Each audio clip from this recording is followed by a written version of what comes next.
En actualité, un hommage a été rendu aux responsables du bureau de la Fondation Friedrich Naumann d'Abidjan, Magloire Ndéhi. Un projet immobilier disponible afin de permettre aux acteurs du système éducatif de bénéficier d'un toit. On en parle dans ce journal. Un atelier sur le régime commercial simplifié s'est tenu à Grand Bassam. La mise en œuvre du projet AMRUCI du deuxième contrat de désendettement et de développement, les enseignants chercheurs et chercheurs bénéficient d'une formation. Bienvenue dans cette grande édition de la première chaîne économique panafricaine. La Fondation Friedrich Naumann rend hommage aux responsables de son bureau d'Abidjan, Magloire Ndéhi. Un hommage rendu dans les jardins de la Fondation à son responsable du bureau d'Abidjan, Magloire Ndéhi, appelé à d'autres fonctions à l'occasion d'un meet-up des alumni et un pot de départ à Magloire Ndéhi. Plusieurs personnalités politiques et de la société civile n'ont pas taré d'éloges à l'endroit de l'homme qui a passé 12 années à la Fondation. Pierre Tebeu et Richard Akeke reviennent sur le passage de ce travailleur à la tête de la Fondation à Abidjan. Suivez. Pendant 12 ans, l'homme aura gravi tous les échelons dans les différentes fonctions à la Fondation Friedrich Naumann Bureau d'Abidjan. Aujourd'hui, Magloire Ndéhi quitte ses fonctions à la tête de l'institution pour un nouveau challenge au sein du PNUD Côte d'Ivoire. Homme rigoureux, travailleur et ambitieux, il a réussi à initier de nombreux programmes s'adressant aux mouvements libéraux de jeunes et de femmes. Il aura formé beaucoup de jeunes de la société civile, des partis politiques sur des thématiques diverses. Les invités retiennent de ce travailleur un partenaire très dévoué, faisant briller un modèle d'excellence et d'engagement. Ceux qui sont ici pourront lui témoigner, c'est quelqu'un dont l'esprit va très vite. Vous êtes en train de discuter avec lui, pendant ce temps, ça bouillonne tellement dans son esprit à la seconde étape, ou bien à l'autre étape ou à la troisième étape. De sorte qu'il ne vous écoute plus, il est déjà sur la troisième étape. Et quand vous le rattrapez, il a souvent un peu du mal à revenir en arrière.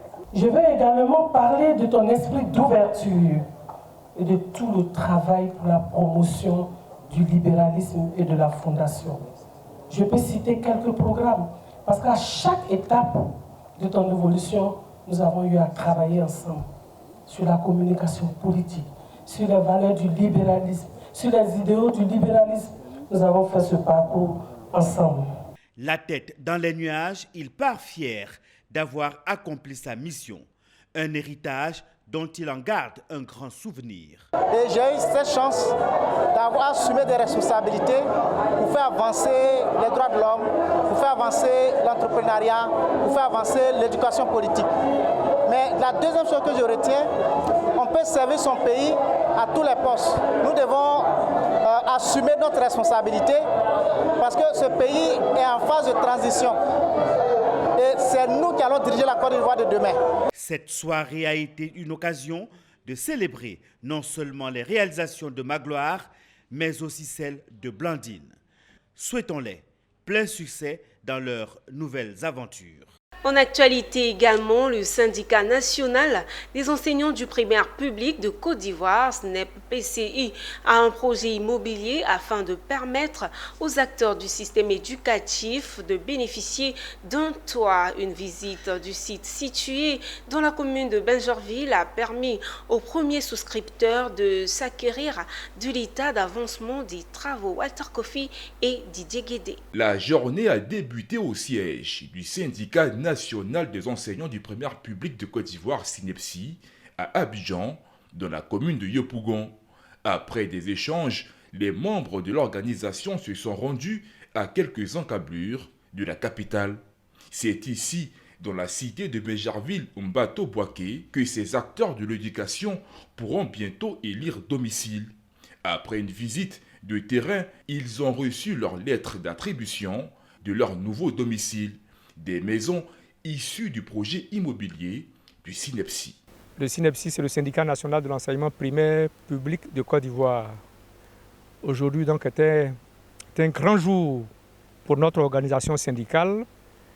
Nous avons initié un projet immobilier et nous sommes venus réceptionner les premières villas. La grande fête de remise des clés aura lieu très bientôt. Nous invitons tous ceux qui étaient sceptiques. Le projet est une réalité. En ce jour, nous sommes vraiment très heureux de pouvoir attribuer des maisons aux différents clients du SNEPSI. En partenariat avec le SNEPSI, je viens de recevoir la lettre d'attribution du logement. Je suis totalement satisfait et content. C'est un sentiment de fierté qui m'anime actuellement. À travers ce projet immobilier, le SNEPSI milite pour réussir le pari d'un enseignant un toit. Il faut dire que le syndicat est connu pour porter la voix des enseignants du primaire public. Elle pose de nombreuses actions pour le bien de ses membres et contribue de manière significative à l'éducation et à une formation de qualité en Côte d'Ivoire. Un atelier sur le régime commercial simplifié reconsensible s'est tenu à Grand-Bassam du 15 au 17 janvier, organisé par le Comité national de facilitation des échanges en partenariat avec Trademark Africa et la Banque mondiale. Cette rencontre a permis de restituer une étude sur le RECOS et de planifier les activités du CNFE pour 2025. Konena Norgo et Richard Akeke. Du 15 au 17 janvier 2025, la ville de Grand-Bassam a abrité un atelier crucial pour le commerce transfrontalier en Côte d'Ivoire. Au centre des discussions, le régime commercial simplifié ou RECOS, une initiative visant à formaliser les échanges des petits commerçants transfrontaliers. Mais il nous revient que beaucoup de commerçants, notamment des commerçants, ont des difficultés pour passer les frontières parce qu'elles estiment que les formalités existantes, malgré les facilités qui ont été mises en œuvre, ne sont pas suffisantes. Et donc c'est pour ça que nous réfléchissons au RECOS. C'est un régime simplifié pour permettre donc aux commerçants, aux petits, aux commerçants, notamment les femmes qui font 75% du commerce transfrontalier, de pouvoir exercer leur métier en toute sécurité et en toute confiance avec l'administration. Et dans cette perspective, l'administration des douanes, sous la houlette du général Dapier Alphonse, accorde une attention toute particulière à tout ce qui concerne la facilitation des échanges et œuvre au quotidien à offrir aux commerçants des cadres et des procédures assez faciles. En partenariat avec Trademark Africa et la Banque mondiale, cette initiative entend offrir des circuits formels abordables pour les commerçants informels, favorisant leur protection et leur intégration dans le système économique. Beaucoup d'études ont déjà approuvé et démontré l'importance des petits commerçants dans la contribution de nos économies. Et force est de savoir que la plupart de ces données ne sont pas captées. Donc ici, nous venons dans une optique de pouvoir, capter ces données, mais de deux, capter réellement l'effet et la contribution de ces petits commerçants dans la croissance de nos pays. Le régime commercial simplifié va nous donner l'occasion, va donner des opportunités à ces femmes-là de pouvoir tirer profit de leur activité commerciale au niveau de nos frontières. Cet atelier marque un pas de plus vers un commerce transfrontalier inclusif et sécurisé pour tous. Et dans le cadre de la mise en œuvre du projet AMRUCI du deuxième contrat de désendettement et de développement, sachez que les enseignants, chercheurs et chercheurs ont pu bénéficier d'une formation. Cette formation s'est déroulée en France avec l'appui des partenaires universitaires françaises revenus en Côte d'Ivoire. Les bénéficiaires de cette bourse de formation ont été reçus à la résidence de l'ambassadeur de France pour recevoir leur attestation. Après un mois de formation en France, c'est le retour des enseignants, chercheurs et chercheurs accueillis à la résidence de l'ambassadeur pour recevoir leur attestation de bourse de perfectionnement. Ils ont bénéficié d'un programme de renforcement de capacités dans les institutions françaises académiques et de recherche, et cela dans le cadre du CDD2, du contrat de désendettement et de développement. Alors, ces enseignants, chercheurs et chercheurs ivoiriens sont allés en immersion pour une durée de 1 mois dans les universités françaises.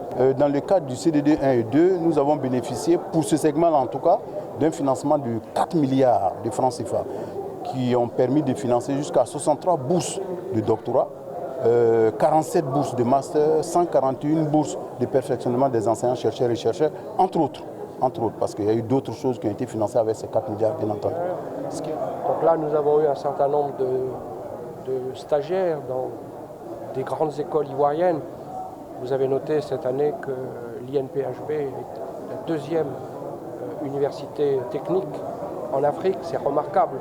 Mais pour ça, il faut avoir les enseignants, il faut avoir les chercheurs. Et donc c'est tout un socle de compétences que la Côte d'Ivoire développe de manière rapide, je dirais presque magistrale, la preuve avec l'INPHB. Et donc pour nous, France, qui cherchons à avoir les meilleures relations possibles avec Côte d'Ivoire. Ce sont au total 64 enseignants, chercheurs et chercheurs issus des différentes universités de Côte d'Ivoire qui ont eu la possibilité de se former dans des laboratoires de recherche en France et de renforcer leur réseau de contacts professionnels et scientifiques.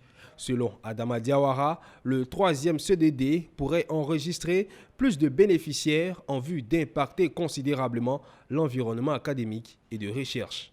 Nous poursuivons dans ce même registre. Cette fois, c'est l'École nationale supérieure de statistique et d'économie appliquée, ENCA en sigle, a procédé à la remise des parchemins de la deuxième promotion du certificat en évaluation des politiques publiques le vendredi 17 janvier à l'ENCA d'Abidjan. Une cérémonie doublée par celle du lancement de la troisième promotion du certificat en évaluation des politiques publiques. Sandrine Kwame et Enoch Yao nous en parlent. Ces cadres de l'administration publique ont désormais des acquis en évaluation des politiques publiques. En effet, ils font partie de la deuxième promotion ayant reçu un renforcement de capacité en évaluation des politiques publiques à l'École nationale supérieure des statistiques et d'économie appliquée, ENCA. Ils reçoivent ce jour leur parchemin à cette double cérémonie qui marque également celle du lancement de la troisième promotion de certificat en évaluation des politiques publiques. Depuis le début de la mise en œuvre des activités de la Convention, ce sont 91 étudiants qui ont bénéficié d'un support pour le suivi des cours du micromaster, dont 9 ont déjà achevé l'ensemble des cours de ce programme. 3 corps de fonctionnaires et agents de l'État recrutés, dont la première a été certifiée le 22 octobre 2024 et la seconde qui le sera ce jour. L'intégration de l'NCA à l'initiative ADEP comme fier membre fondateur. Et enfin, la réalisation d'actions pour le développement du master en évaluation des politiques publiques. Cette formation est une fierté pour notre institution, car après le MIT, l'NCA est la deuxième institution de formation au monde et la première en Afrique à offrir cette formation. C'est vraiment un sentiment de fierté, de joie, et puis je voudrais profiter juste encourager aussi d'autres dames comme nous à venir postuler et participer. C'est possible pour tout le monde.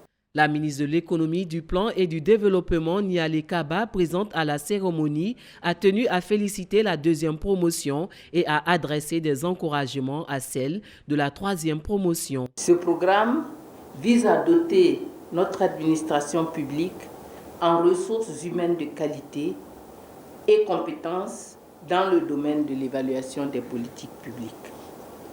La cérémonie qui nous réunit ces jours, la deuxième du genre, est le fruit de la mise en œuvre du partenariat stratégique entre l'État de Côte d'Ivoire, l'Agence française de développement, le laboratoire JIPAL et l'ENCA. Pour rappel, le lancement de la deuxième promotion du certificat en évaluation des politiques publiques a été effectué le 15 mai 2024. D'un autre côté, Marie-Laure Adam Kouao, directrice générale de AMS Entreprises, a été sacrée meilleure dirigeante 2023-2024 dans le secteur de la construction et de la vente de logements en Côte d'Ivoire. Ce prix spécial panafricain décerné par l'Interafricaine de communication et de sondage couronne son leadership et sa vision. Zénab Dosso et Ezekiel Siri étaient de la partie.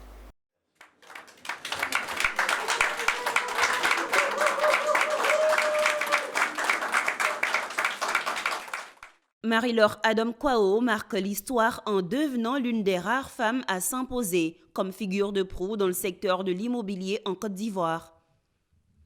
Sacrée meilleure dirigeante d'entreprise dans le domaine de la construction et du logement, elle incarne l'excellence et l'innovation. Son leadership repose sur son engagement à offrir des services de qualité à ses clients et partenaires, ce qui fait de son entreprise une référence dans le secteur immobilier. C'est ici, à Yvotel, dans la commune du Plateau, que la directrice générale de AMS Entreprises a reçu le prix spécial panafricain ICS 2023-2024 de la meilleure dirigeante et le prix spécial panafricain ICS 2023-2024 de la meilleure entreprise des mains de Yves Keita Ibrahim, directeur général de l'Interafricaine de communication et de sondage.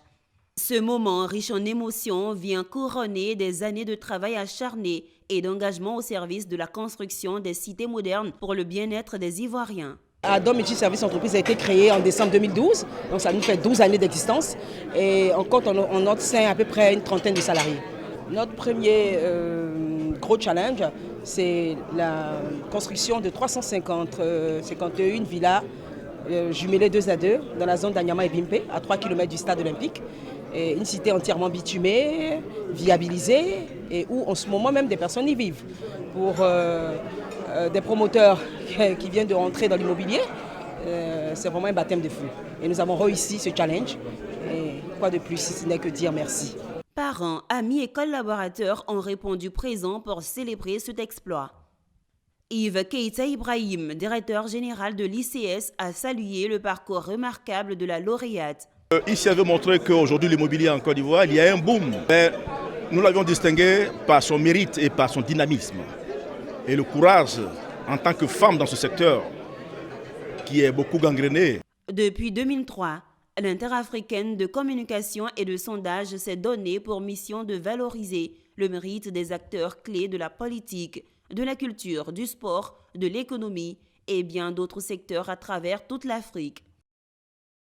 Parlons religion dans ce journal, à Bouaké, l'association islamique Nour Mohamed a célébré récemment le baptême de Mahoulou du prophète Mohamed.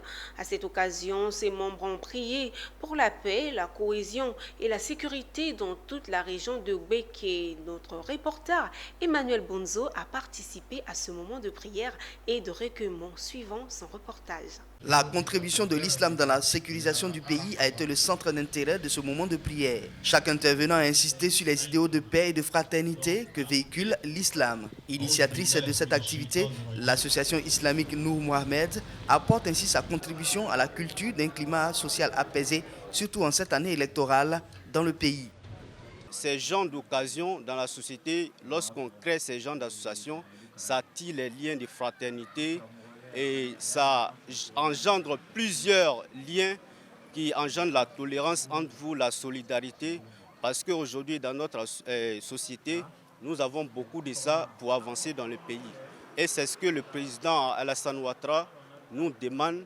Des guides traditionnels aux côtés du parrain de cette cérémonie ont partagé ces instants de prière en faveur du vivre ensemble et de soutien aux forces de sécurité. Et vous avez vu la présence des chefs de village, tout le monde est là, il n'y a pas de différence. C'est pour dire que chez nous, dans la région de Gouéké, on est tous unis et on parle d'une même seule voix. Et c'est pour cela qu'on a initié ce thème-là, pour que les gens sachent qu'il y a un groupe vraiment qui travaille, des jeunes qui sont souciés pour la sécurité, pour la cohésion sociale et l'entraide dans nos communautés. Ici, pour quand même soutenir nos frères musulmans. Parce que la cohésion sociale, c'est l'affaire de tous. Cette activité de l'association islamique Nour Mohamed est à sa 5e édition et constitue à chaque fois l'occasion de confier la destinée de la Côte d'Ivoire entre les mains du Tout-Puissant. Restons dans la religion, mais cette fois dans la région du Guémont, en Côte d'Ivoire, les transporteurs de Djekwe ont organisé une journée de prière et de sacrifice pour la paix et des élections apaisées. Au cours de cette cérémonie, 4 bœufs ont été immolés. Les guides religieux invités à cette séance de prière et de bénédiction ont exhorté les transporteurs et syndicats à l'entente. Théodore Ganga nous informe. Le jeudi 9 janvier 2025, les transporteurs de Djokwe ont organisé une cérémonie de prière et de sacrifice à la grande gare de la ville. Cette initiative visait à invoquer la miséricorde d'Allah pour la protection sur les routes et surtout pour des élections apaisées en Côte d'Ivoire en général et particulièrement dans la région du Guémon. Le but de cette cérémonie, c'est de chercher à avoir la paix entre les transporteurs pour que notre véhicule qui roule à tout moment sur les routes, pour qu'il y ait moins d'accidents. Il faut implorer Dieu pour qu'il y ait la paix dans le secteur du transport. Et nous prions Dieu pour les transporteurs de Djokwe. En plus, pour tous les transporteurs de la Côte d'Ivoire. Les guides religieux venus à cette cérémonie ont exhorté les transporteurs à l'union et à l'entente. Nous avons été invités de venir faire bénédiction pour le syndicat de Djokwe. Alhamdoulilah, on a été très heureux et je profite aussi de l'occasion de lancer un appel au syndicat de s'attendre, de faire le travail ensemble et de collaborer ensemble dans la paix et dans la joie et en plus encore de la cohésion sociale. El Hadj Siriki Konaté, président des syndicats des chauffeurs professionnels de Côte d'Ivoire et les transporteurs réunis, ont exprimé leur joie. Le président de la République de Côte d'Ivoire a toujours dit la sécurité routière. C'est vrai, j'ai fait des routes, mais on ne veut plus accepter que nos chauffeurs prennent les Kadhafi, les Kalao, les comprimés pour pouvoir aller en dehors des familles. À cette occasion, les transporteurs et chauffeurs ont immolé 4 bœufs en guise de sacrifice. Les autorités présentes ont salué l'initiative des transporteurs de Djokwe car ces dernières années en Côte d'Ivoire, les accidents de circulation sont récurrentes sur nos routes. Rendons-nous à San Pedro où l'association ivoirienne pour le bien-être familial, AIBEF en sigle, était en activité auprès des ex-fistuleuses en collaboration avec ses partenaires. Elle a remis des kits des activités génératrices de revenus à 15 femmes bénéficiaires. Les détails avec Abel Kwao et Walter Kofi. Dans la ville balnéaire de San Pedro, la lutte contre la fistule obstétricale est une réalité. Mieux, les femmes exporteuses de fistules bénéficient d'un suivi. C'est tout le sens de cette cérémonie de remise de kits d'activités génératrices de revenus AGR à 15 bénéficiaires. L'initiative est à mettre à l'actif de l'AIBF, l'association ivoirienne pour le bien-être familial, en collaboration avec ses partenaires. Il s'agit entre autres du ministère de la Santé et de l'APROSAM, entendez Association pour la promotion de la santé de la femme, de la mère, de l'enfant et de la famille. C'est-à-dire pendant la formation déjà même, ces femmes-là identifient leurs activités, qu'est-ce qu'elles veulent faire réellement. Et c'est à partir des activités qui ont été identifiées que le formateur va rédiger le projet de chacune d'elles. Et c'est ce qui a été fait au cours de la formation. Donc comment est-ce qu'elles doivent gérer leurs activités pour que ça puisse vraiment réussir, pour qu'elles puissent écouler facilement leurs marchandises.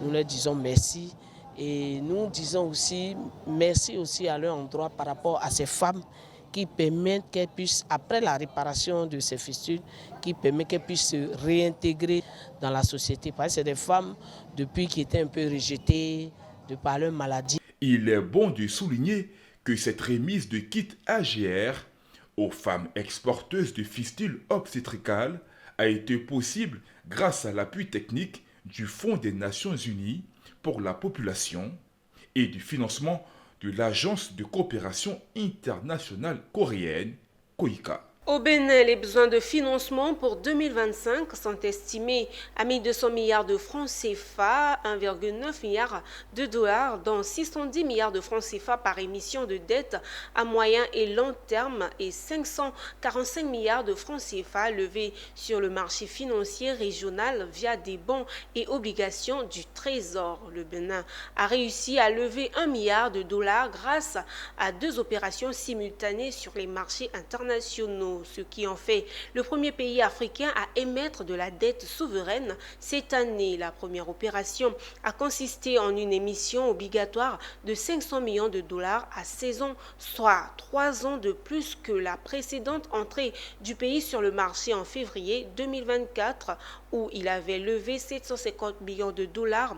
L'obligation porte un coupon de 6,48% rendu possible par une couverture dollar-euro couvrant l'intégralité du montant. La demande a été 7 fois supérieure à l'offre du carnet d'ordre atteignant 3,5 milliards de dollars. C'est par ici que nous mettons un terme à cette édition. Restez attentifs au programme de Business 24 Africa, car nous sommes la télé utile.